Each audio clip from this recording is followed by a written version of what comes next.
demande qu'est-ce que je fais derrière la caméra. Habillé tout de noir, Men in Black. Non, c'est pas ça mon gars.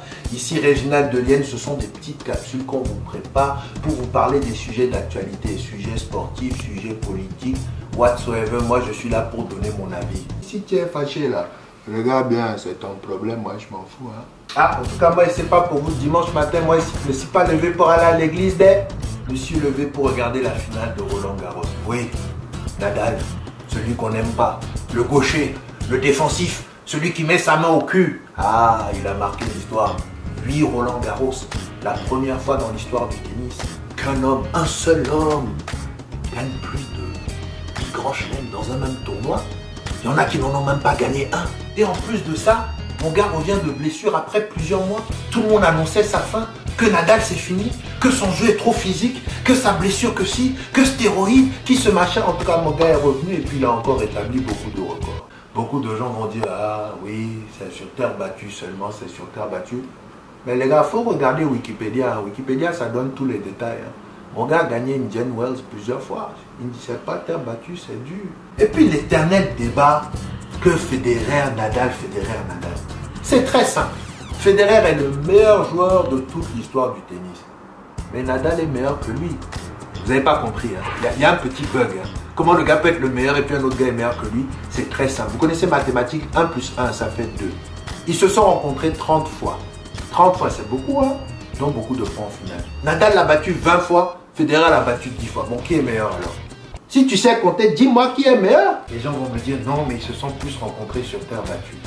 Mais si Federer était le meilleur, même sur terre battue, là, on l'aurait vu, mais il était où? Il n'était pas là. 13-2, les statistiques. C'est-à-dire, il a battu Nadal seulement 2 fois sur terre battue.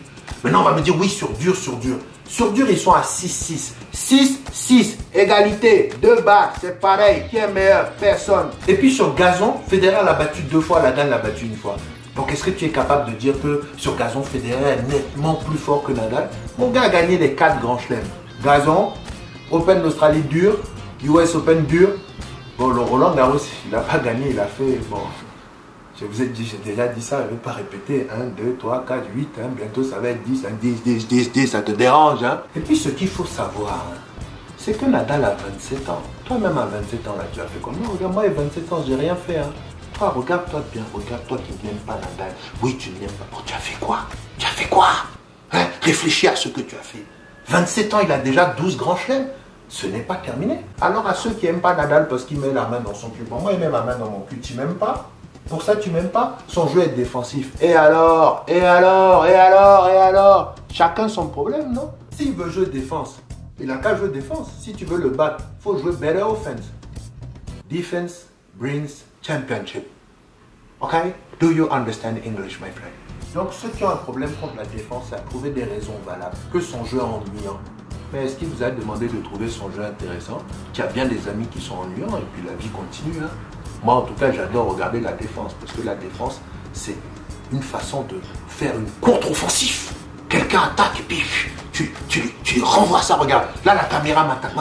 Je l'attaque aussi. Alors, faut pas me dire que la défense est mauvaise. Bon, excusez-moi, j'ai monopolisé la parole à cause de Nadal. Bon, c'est vrai, moi, j'adore Nadal. Mais ce soir, il y a un gros événement. Il y a quelque chose qui se passe. Non, ce ne sont pas les francopholies. Hein. Non. Obama n'a pas signé d'autres trucs. C'est Miami contre San Antonio. Ce que je trouve extraordinaire avec l'équipe de Miami, c'est que tu as les Miami Lovers et les Miami Haters. Et les Miami Haters ont un problème contre les Browns, qu'ils devaient rester à Cleveland. Bon. Vous habitez Côte-des-Neiges, si vous voulez déménager à Guy Concordat, quelqu'un va vous empêcher. Si mon gars veut déménager, il déménage. C'est toi qui te lèves le matin pour aller t'entraîner avec lui. C'est toi qui te lèves le matin pour aller soulever les poids avec lui. C'est pas toi, tu es comme moi devant la télé et puis tu critiques. Vous êtes là, LeBron. LeBron vous a fait quoi? Il est fort, c'est tout. Et pourtant, je suis Lakers fan. Hein?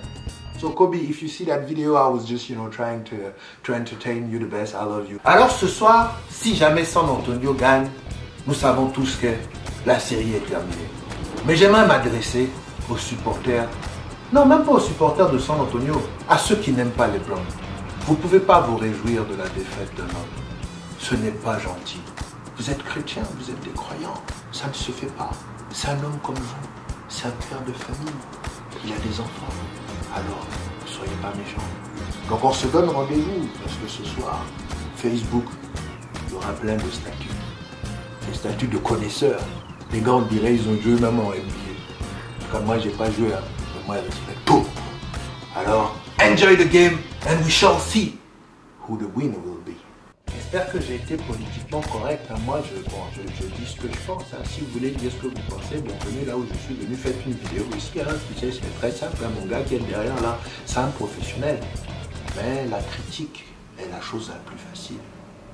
Alors, avant de critiquer, lis les statistiques. Moi, je parle pas juste de sport. Hein. Moi, j'ai des avis sur beaucoup de choses. Donc, si vous voulez savoir ce que je pense, il faut nous suivre pour les prochaines capsules. Et en plus, je fais partie du Couscous Comedy Show. Uncle Fofi? Tu connais pas Uncle Fofi? Mon gars, ajoute-le sur Facebook. C'est un gars très sympathique. Le Couscous Comedy Show, mon ami, c'est une ambiance cabaret. Où tu vois des musiciens, des magiciens, des humoristes entertain toute la soirée. Le tout servi par un couscous. Mon gars, quand tu manges le couscous, là, tu parles arabe directement. Et c'est ce que je te dis. Assalamu alaikum ana jazairi. En tout cas, merci. Amusez-vous bien. Regardez la télé. Lisez un magazine, déprimé ou ne déprimez pas. On se revoit. Ciao, ciao. Je dis ciao, ciao, ciao, ciao, ciao.